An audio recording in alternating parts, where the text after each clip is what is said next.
Good afternoon, ladies and gentlemen. My name is iRunShib, or Shib for short. I appreciate you being here today. The goal of this video is to dive through one of my favorite builds that I had tested in the beta for the Rogue, and it's a melee build. It lets you focus more on offensive skills rather than defensive skills, and you lifesteal off those offensive skills to keep you in the fight. Check this out. Ready?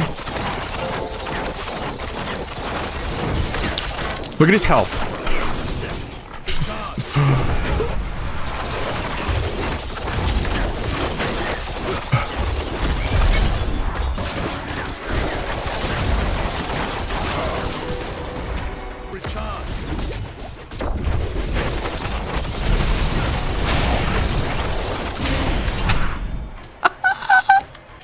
So the Shadow Beyblade, the build of cheese, puncture. The whole point of puncture is the throwing knives is to set up vulnerable. The whole, like, what you can do with this build is essentially Beyblade and make everyone around you vulnerable. 20% increased damage is what vulnerable does.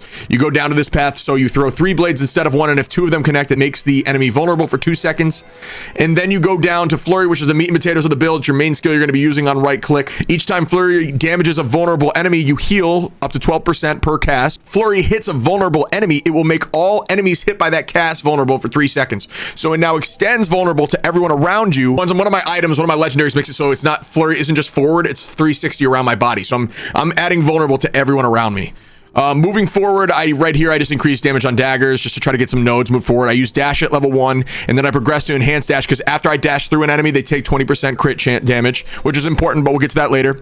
I like to use smoke grenade as a dazing button. You click this and makes the enemy not be able to attack you, and also you can click it because you do 15% more damage to them. And if the enemy is vulnerable, every time you attack them while they're dazed, the cooldown for the skill gets reduced by 2 seconds. Super strong, super synergistic, because everything we do involves vulnerable. We add shadow imbuement, it blows up essentially, so it like adds like a ticking time bomb to the enemies, and after a certain amount of time or after they die, they'll blow up.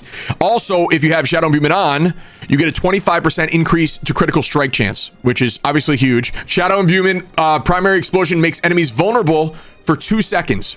So now we're adding vulnerable with Flurry and our basic attack, but also with the shadow imbuement after it's spread. So everyone's vulnerable all the time. So you're constantly healing with your Flurry. Increased critical strike chance by 15% per imbued skill. So obviously now we're making our imbued Flurry have an additional 15%. And then we do shadow clone. So it's multiple people doing Flurry. So I have a clone behind me that does the same exact skill. So we're sweeping for a shite ton of damage. It does 100% of our damage. And eventually we're going to pick Victimize.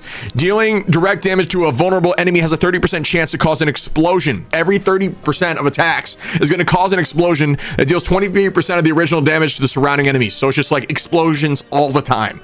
AoE monster, and it's great for bossing. We choose to use the specialization of Inner Sight.